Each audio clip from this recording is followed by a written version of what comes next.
and welcome to this video Facebook Live training session. So I'm Angela Durand and I'm a vocal and performance coach based in Cardiff. So it's lovely when we have people join us. Hi Helen, how are you doing? So you might see from my board here, we're doing 7 keys to vocal freedom. And I thought I would bring along a whiteboard at the same time so that we could reinforce the story, the journey, the learning that I want to bring to you this evening. So I'm going to just kind of kick straight off because I can put these notes on here first, and I've only got 30 minutes, so I want to make those 30 minutes really, really count for you this evening. Hey, tired after colour? Yeah, I'm sure you are. So just chill out and just let all of this wash over you. Because I'm going to be sharing, the 7 keys that I'm going to be sharing are not what you would expect.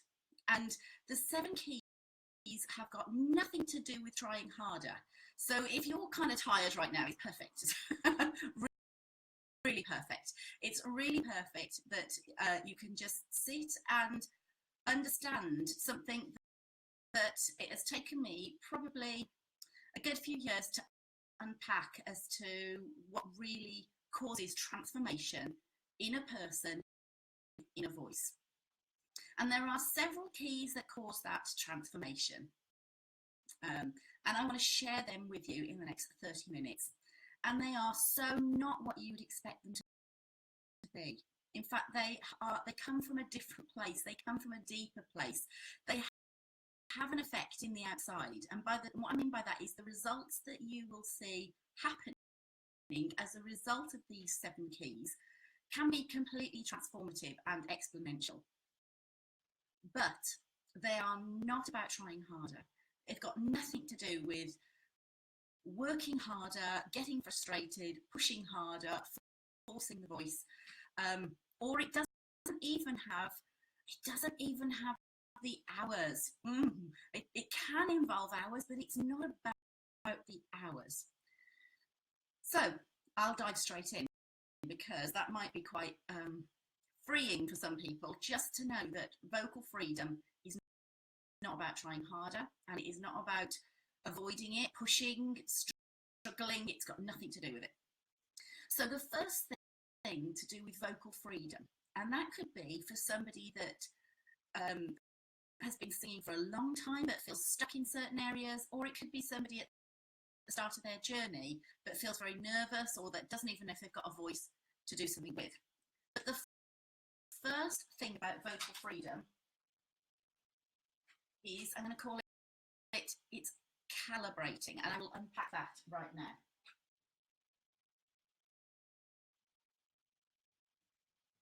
Calibrate. When we calibrate something, we line it up. If you've ever had your car calibrated or the tracking done on your car, you'll realise that something's kind of off. You're driving along, but the car's pulling to the left, or something doesn't feel, it feels rocky somehow. So the first thing that sometimes you may be aware of when you are looking towards change or anything to do with the voice at all is you will start to see, first of all, that something feels off. Something doesn't feel quite right. You don't know what it is, maybe, or you may know what it is, but you know it feels off. My husband's a bit of a car buff, so he knows immediately, even more than I do, when the tracking's off in the car. He knows when it's gone in that direction. So when we're looking at changing anything, or we're looking at bringing more freedom into what we do, freedom does not, by the word of the name, it does not involve doing more things. But the first thing it involves is getting clear, just some awareness that something's off. And because something's off, I either know what's off, or I need to kind of go work out or speak to somebody about what could be off in this thing. So you're looking at calibrating. And for me, with vocal freedom, the first thing that we're calibrating to is pitch. Whenever we're not on pitch, that's the first sign that something is off in the way that we're approaching the singing, the doing of the singing. Now, whilst I know that technology has brought us incredible incredible gifts like auto-tune and reverb and compression and amazing things that we can do in a recording studio that we couldn't do pre-1990. But with that has also come a little bit of this kind of idea that being on pitch can be adjusted and doesn't matter, or it really doesn't, or that it's something outside of you that you can't understand. And pitch is something that is absolutely innate and inherent to every human being. Now, if you're here, if you could be watching this afterwards, or you could be watching this right now going, well, that's, I don't, you know, people are trained, or people are just born with, you know, they understand music. I am tone deaf. I can't sing on pitch. Or it could be that one of my first calibrations was to realise that I was singing, but I didn't actually always realise when somebody said I was off pitch. I couldn't tell. Something was like, I felt that I was on pitch, but somebody was saying I wasn't quite on pitch. And so there was like something off there. So when we're waking somebody up to pitch, calibrating to pitch is more about the thing that you listen to than the thing that you do. So every human being is born with an innate sense of perfect pitch on the inside of them. If a baby is used to music, or he's taught music and certainly allows the ability to calibrate to music and even theory of music at an early age, between 7 months and 2 years, it's very possible that they will retain their perfect pitch. At the moment, 1 in 10,000 children retain their perfect pitch because we don't have this understanding very much in the world. But the science is that every baby is born with perfect pitch. So you have been born with a perfect pitch. Now, as your life has gone on and you don't use it, or that you didn't use it till you were older, or you believed that you didn't have it, or you weren't trained, or you just kind of bumbled along for a little bit, you will probably just not have that level of perfect pitch that you were born with. You can redevelop your sense of relative pitch. And that's what I did for myself when I was often learning and coming towards voice, just wanting a fresh perspective on how to really frame my voice up. One of the things that I did immediately was I would play a line of the music on the piano, or I'd listen to it, and then I would very much try to initiate that oral perspective in my head and sing it back. And what I found was that there was senses of harmonic structure. You know, a pitch is not a pitch, it's a series of frequencies if we don't go down the physics route. But just getting more aware of the harmonics and the overtones behind that pitch started to wake me up to something more that I hadn't seen before. So it's so important that you calibrate to pitch. It really doesn't matter how expressive you are on stage.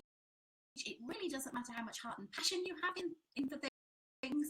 It doesn't matter at all if you're not actually having a sense of pitch or able to keep yourself on pitch for any, you know, for pretty much all of your song.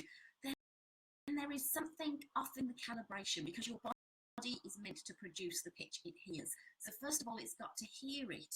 When I'm working with people at the moment, and I'm working with somebody that doesn't think that he has a high area of his voice, suddenly when we're listening to pitch and he's listening deeper than he's ever listened before, his body is working out how to produce the sounds, and he's producing the sounds that he's never produced before. It starts with listening, and then it starts with calibration. So hope that makes sense. The second thing towards vocal freedom is connection.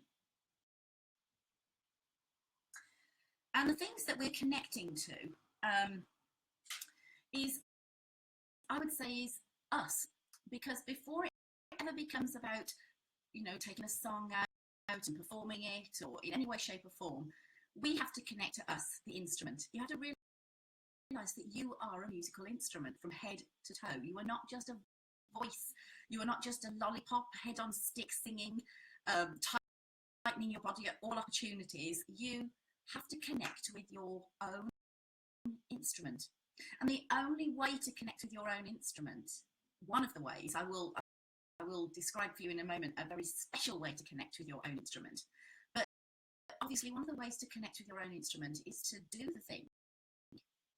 Now, many people avoid practice because as soon as they hear their own voice, they judge it immediately. They don't like what they here. It feels ropey, it feels that first thing in the morning sound, and most often they likely don't have a warm-up routine, don't understand the instrument, don't actually understand why the instrument feels the first thing in the morning. They don't understand where the tensions are or what's going on, and therefore they're very likely unable to be able to know what to do to get the voice into balance or to do the thing that they want to do.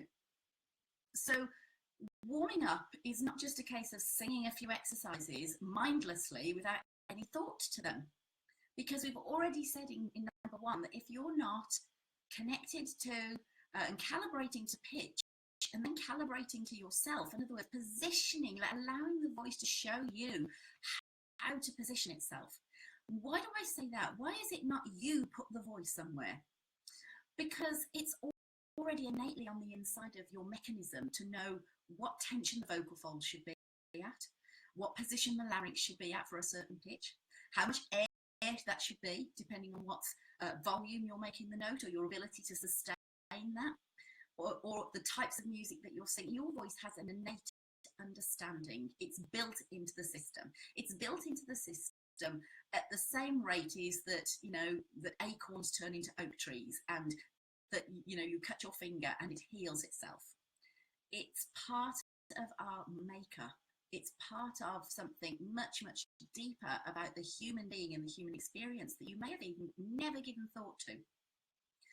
So the more time that you actually explore your instrument and what it can do, and understand the mechanism of the voice, how incredible it actually is that it does what it does, how it works. And that doesn't mean that you have to suddenly decide to enroll on a university science course, because we all learn in degrees and we all learn in part, and taking the next little bit of journey that makes sense to you to learn. It's like if you have no idea how your voice works, then it makes sense to actually find out some of that information, end the confusion, know exactly what your voice is doing when it's doing one thing or doing another. Connect, go into practice, sing, play with your voice, use it at all opportunities. Yeah, because it's not just about what we only sing when we've got something worth singing about or singing for. There's no way that somebody can actually go onto a platform or sing with any level of consistency, skill, ability or confidence if they have not spent time in whatever shape that is, connecting with their own voice, sounds, songs, exploring. There's often an awful lot of exploring and discovery before there's ever anything worth going on a platform with. And very often we'll kind of shortchange ourselves in doing that and wonder why we're still struggling, still have lack of confidence, or still have vocal issues of tension or tonal issues where we just go, I wish I had a better tone, or I wish it wasn't so tight when I'm singing. If it's tight, it's telling you something. If it's tense, it's telling you something. Your body is trying to talk to you. And if we don't listen, then we miss out on one of the keys of vocal freedom. So the third area for me of vocal freedom, and I spent a lot of time exploring the first two through exercises, lots of exercises, not because just doing exercises is the thing. It's just that through exercises, they are graded, they are there for you to discover areas of your voice, and they help you to connect with feelings of sound that you may never have actually experienced or done before. If that makes sense to people, let me know, give me a thumbs up that you're there, or pop a comment in. So the fourth area is to stop trying. Now, I love the old Star Wars film where Yoda's standing there and Luke Skywalker is about to kind of raise the plane he's asking him to raise the plane out of the lake. And hi, Andre, it's nice to see you. Yeah. And as he's trying to, the plane's coming out of the lake, Luke's going, I can't do it. I just can't do it. And Yoda, wise old Yoda, is sitting there. I need Yoda ears on. Yoda is sitting there and he's going, there is do, there is don't do, but there is no try. And often we use the word, I'll try to do better. I'll try to fit practice in. I'll try to, to sing on pitch. I'll try to learn that song in a week.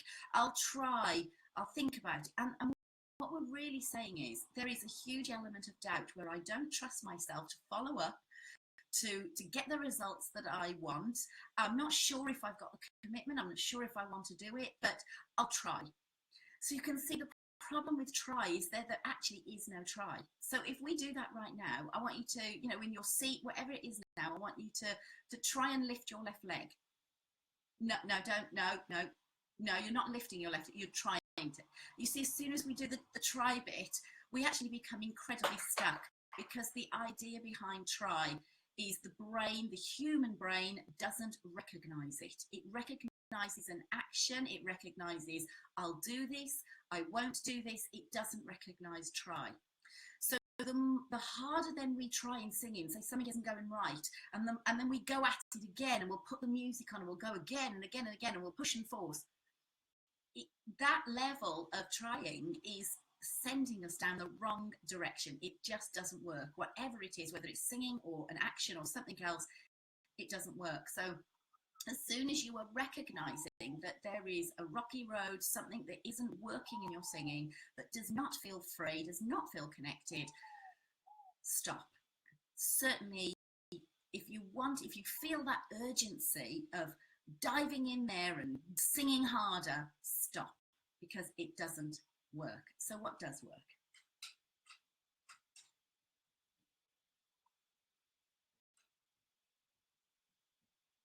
Look for tension. Why should we look for tension? Because the more we're aware of when the body is in a lockdown mode, the quicker we will see that we're about to go into force, and that we're not calibrated or connected to the pitch, the voice, or anything we're doing. Hi there, hi Jay. And so when we look for the tension, it doesn't mean that we are not going to be able to sort it out. It means that we are acknowledging that something is off. So look for the tensions, because your body is designed to operate in freedom. The notes are designed in your system to be there and to be achievable. And we have to learn to find where that became unfree. In other words, if we start singing and it feels okay, and then suddenly it doesn't feel okay, when did it stop feeling okay? So number 5 key to vocal freedom.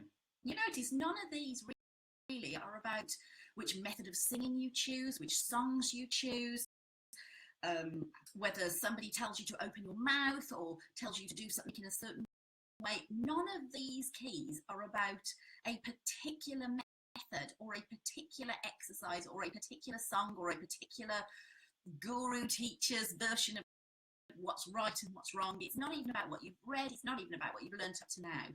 All of this is about something way deeper, connecting with the whole mechanism of how you actually work. If you were with a physio and you had an arm problem, she would be getting you to make movements, to calibrate, to feedback about what's going on with the arm. It's exactly the same with our voice, but we get so much of our personal thinking and our insecure thinking in the moment wrapped up in the whole thing that we cannot see a way forward or the truth if it's there. So I want to talk to you about another really super cool way of learning that doesn't even require you actually singing out loud. It's called kinesthetic imagination. Now, what is kinesthetic imagination? Back in 1940s, there was a physicist, and several people over the years have looked in the area of what we call neuroplasticity, which in other words is how the brain rewires itself. Every 7 years, your body completely renews its cells, and so it has the capacity to be renewed from the inside out. The renewal is part of the design as well. Isn't that great? Not everything is down to us, you know. So how does the brain rewire itself? It rewires itself in exactly the ways that I have just been describing, because what I'm describing is what I worked out was my story of how I completely transformed how I see sound, see music, how I sing. I don't even think the same. I don't even have the same thoughts. So I've had a complete brain rewire, and this is part of what I am sharing with you, is how this happens. And I was a little bit of an unconscious competent at the time. I had decided to go in a new direction, but I just didn't realize what I was tapping into. I was tapping into neuroplasticity, the complete rewiring of your whole system about how you do think about, be, and achieve the result that you're looking for. And the kinesthetic imagination part is where you are imagining and visualizing yourself singing freely. There are plenty of times when, as a singer, you cannot always sing, you cannot always find a place to warm up. You might be on the train, you might be on the bus somewhere, you might be on the way to an audition, or you might be waiting for something, or you just might not have, you've done a rehearsal, you're about to go on, and there's no place to go warm up in. So how can you achieve good results with your voice? Now, this is not an excuse for not doing any physical warm up at all out loud, by the way. I should caveat that. But it is an incredibly powerful way of change. And the mind does not know the difference between a vividly imagined outcome and the real thing.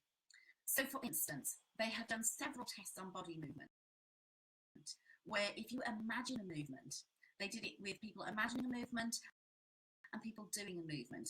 And whilst they found that the people doing the movement did have a better outcome, the key was this: the ones that were just imagining the movement had pretty much the same outcome as the ones doing it, with one exception. When they had if people had 6 hours of doing the movement, and the people that imagined doing the movement didn't have any of that time, but just had 2 hours of practice at the end, they achieved the same results. So it's not about the hours you put in, it's the quality of your thinking within that time, and the quality of the imagination that you're using. So, for instance, if you have a song or a piece of music or an exercise that you are wanting to work on, or a pitch that you are wanting to, areas of your voice that you haven't yet discovered, listening in and imagining that thing working with freedom and flexibility, what would it be like? How would your body move? If you even just close your eyes right now and imagine singing a line of something and feeling the freedom and the flexibility of your voice going from one place to another in that. When you imagine that and you can feel your body take on the movement just through imagination alone, that's how powerful it is. And this is what Einstein said. He said imagination is more important than knowledge. So it's not a bunch of knowledge about the voice that's important. It's the knowledge plus the imagination, or even the imagination alone, to start the process of change and freedom. So I really encourage you to actually use kinesthetic imagination, because you could be in the car, you could be at work somewhere, and you're just imagining a phrase that's normally a bit troublesome for you. And the more I did that, now when I first tapped into this, I had a tiny baby. My daughter's now 11. She was about 3 weeks. And so it was baby, full on baby, the whole time baby. And anybody that's got a young toddler, a young baby, or has been around a busy lifestyle will know that you do not get much time for yourself.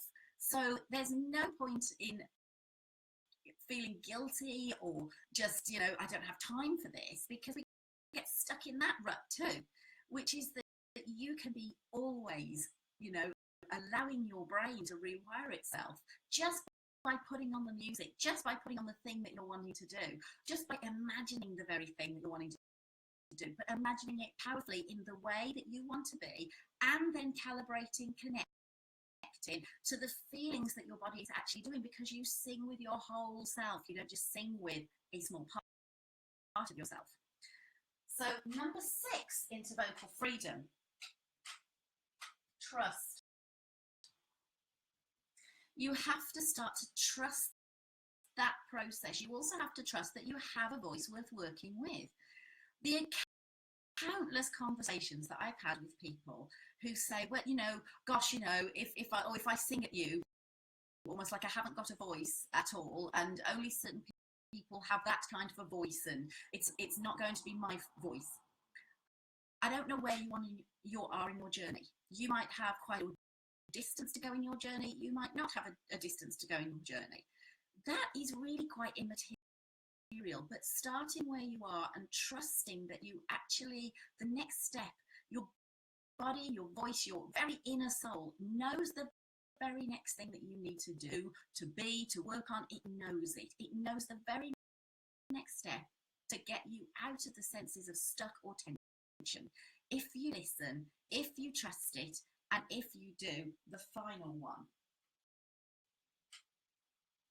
which is step forward into it. Now, stepping forward into it could mean that you have a sense that, you know, you need to just drop the guilt, first of all, that you haven't got a lot of time right now to do practice. But out of those 7, you know that there's several things there that are resonating with you right now as a way forward for you. You might really have a sense that you look at the connection, you go, I don't really know my instrument. I don't really know my instrument. Actually, I could really do with learning some more about the voice. That would make a really good thing for me to do, which is to just take, you know, take the next step forward in learning. Because I've been doing this a while and it feels very much hokey cokey, hodgepodge. It might mean that that next step forward might be that you stop forcing your voice past tension. You start listening for tone. You start listening to your body, and when it feels tired, you allow it to rest. Or when it feels tight, you allow your body to move when you're singing. You allow yourself to listen to pitch more, rather than just imagine pitches outside of you. Think about it. Everything that your instrument is as a singer is inside of you. The time to actually do anything about your singing is before it's left your mouth. Once it's left your mouth, it is echoing back off the walls and it is done and dusted. So the closer that you can get to the relationship between you, the creator of sound, and this incredible instrument that you have been given, the quicker that you will start to feel exactly the movements necessary to make this voice work. It is so much less about the thing outside of you that you're trying to achieve than the thing inside of you that needs to be birthed. So in these 7 steps, when I looked at what my transformation was about, it was totally about that, and it was about that on a daily basis, except that I just kept taking those daily little steps, baby steps, day after day after day.